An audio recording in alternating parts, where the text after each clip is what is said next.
Добар ден, драги ученици.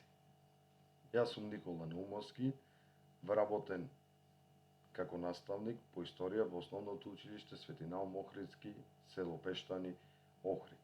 Сакам да искажам голема благодарност до Министерството за образование и наука, што ми овозможи да учествувам во креирањето на една нова платформа наречена Е-училница. Денеска ќе обработуваме новата наставна единица од 8 одделение Илинденско востание. Да започнеме. Почетокот на 70-тите години од 19-тиот век се карактеризирал со силно влијање на потчинатите народи на Балканот против османлиската власт.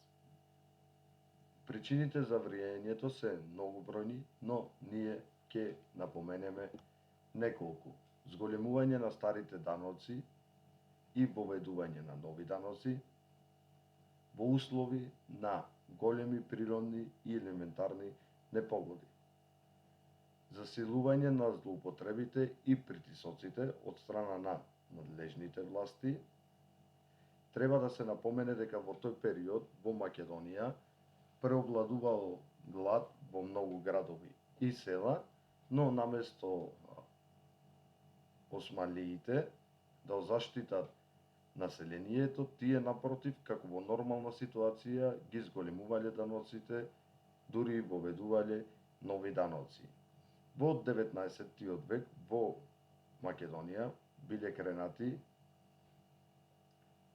бројни востанија, Разловечкото Кресненското востание, но за жал на крај тие не биле успешни. Исто така 1893 година се создава една организација од страна на македонците во Солун, која што се нарекува Македонска револуционерна организација. Целите на оваа организација биле ослободување на македонскиот народ од турското робство и создавање на самостојна независна држава.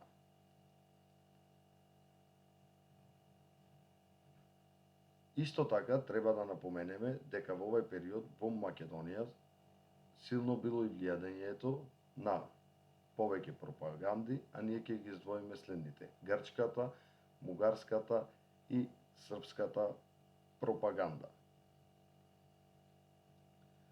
Кон крајот на 19-тиот век и почетокот на 20-тиот век во Солун се случил еден настан кој што во историјата е познат како Солунска провала.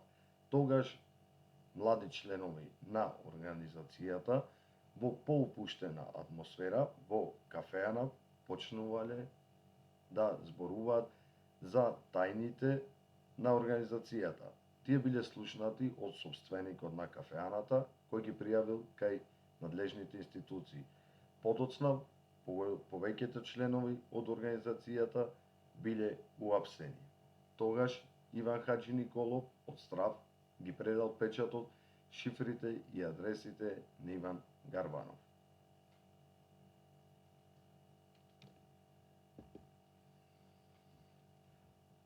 Од 2 до 4 јануари 1903 година се одржал јануарскиот конгрес.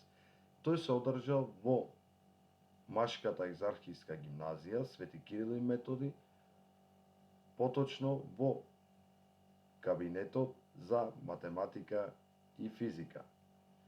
За председател на овој конгрес бил избран Иван Гарбанов, кој воедно бил и председател на Централниот комитет на натрешната македонска одринска револуционерна организација. Најважната одлука која што била донесена на овој конгрес била да се крене општо востание во Македонија.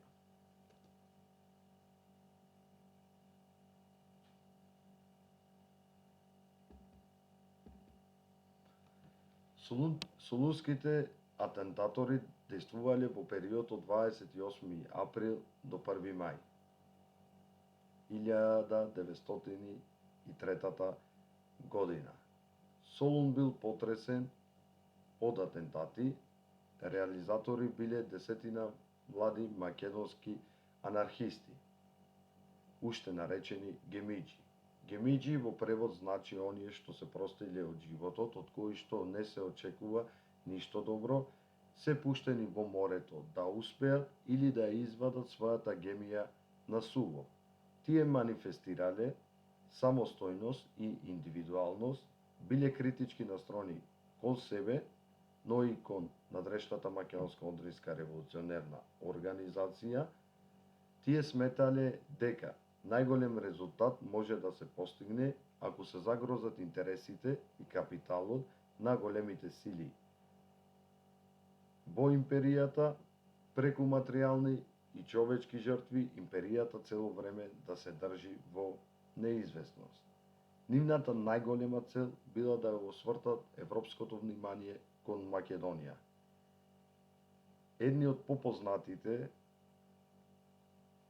млади македонски анархисти се Павел Шатев, Марко Бошнаков, Георги Богданов, Константин Кирков, Илија Трчков.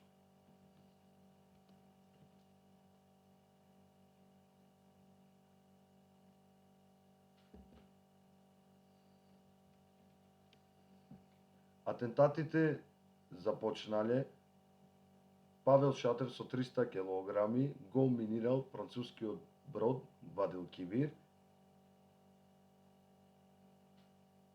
За среќа, екипажот и гостите на бродот успешно се евакуирале, подоцна експлодирал динамитот.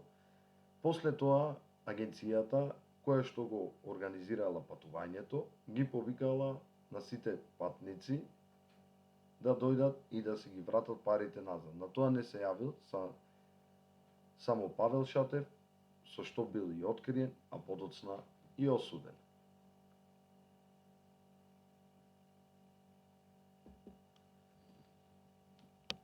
Илијан Трков, Милан Арсов, Димитар Мечев го минирале возот и пругата која што се обраќала на релација Истанбул-Солун. Бидејќи тие не биле професионалци во ова, не го направиле добро и оваа акција не постигнала некои значајни резултати. Константин Кирков го минирал мостот каде што поминувале цевките со газ за осветлување. Останатите гемиџи сакале да ги минираат водоводните цевки во Солун, но биле откриени од чуварот кој што го обезбедувал местото, но и сепак со овие акции тие направиле за момент Солун да остане без вода и во темница. Јордан Попјорданов Орцето ја минирал Отоманската банка, динамитот експлодирал, банката била рушена, а во оваа акција имало и жртви. Подоцна тие продолжиле да фрлаат бомби на повеќе локации во Солун, со што настанала паника помеѓу населението. Од 10 македонски гемиџи, 6 мина биле убиени. Орце Попјорданов, Константин Кирков, Димитар Мечев, Илија Трчков, Владимир Пингов и Цветко Трајков. 4 осудени на смрт. Павел Шатев, Марко Бошнаков, Милан Арсенов и Георги Богданов. Тука треба да напоменеме дека Марко Бошнаков е родом од Охрид.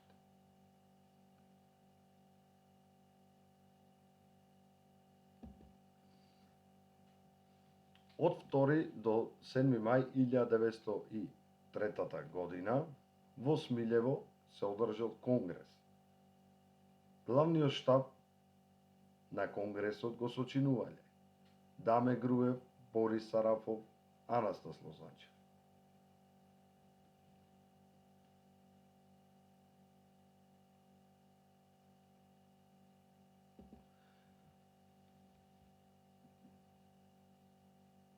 На овој конгрес биле донесени одлуки востанието да биде кренато во Битолскиот округ, тоа да започне на 2-3 август, Илинден, и бил донесен востанички устав.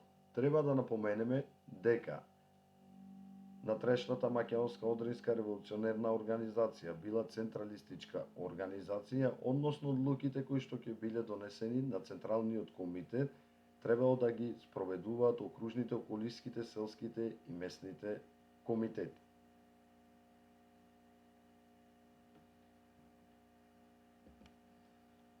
Како што било договорено на Солунскиот и Смилевскиот конгрес, востанието започнало во Битолскиот револуционерен округ. Востанието започнало со нападот на Крушево, кое што било ослободено, била воспоставена народна власт и Крушевска република, но за тоа ќе зборуваме во некои од наредните лекции.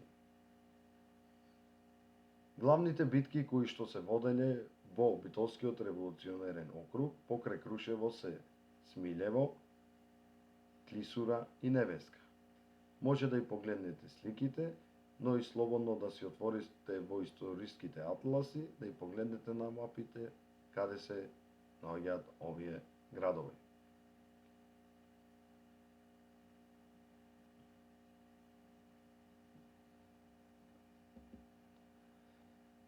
Востанието во другите окрузи, во Солунскиот, Скопскиот и Струмичкиот округ, немало масовно востание.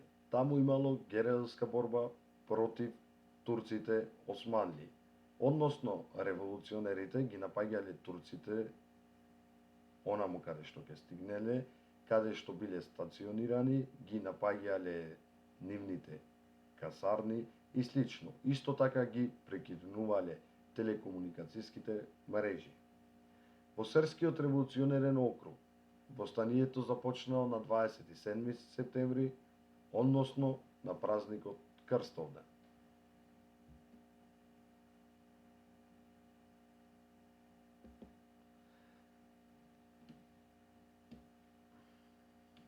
Иако поголемиот дел од видните македонски револуционери, како што се Гоце Делчев, биле против кревањето на ова востание, востанието било кренато. За тоа постоја многу полемики.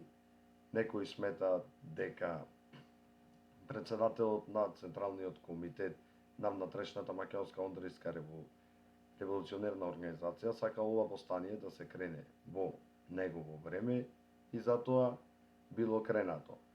Други исто така сметаат дека востанието не требаше да биде кренато, бидејќи претходно, поучени од Горноџумајското востание, уште ситуацијата и положбата во Македонија не била поволна за кревање на едно востание. Илинденското востание било задушено. Октомври 1903 година Генералниот штаб донесла одлука за повлекување на востаниците. Бројноста на османлиите била далеку побројна од бројноста на македонските револуционери.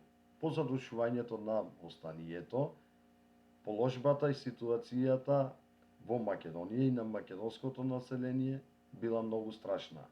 Голем дел од населението останало без покрив на главата. Голем дел од нив го напуштиле своето место и емигрирале во соседните земји.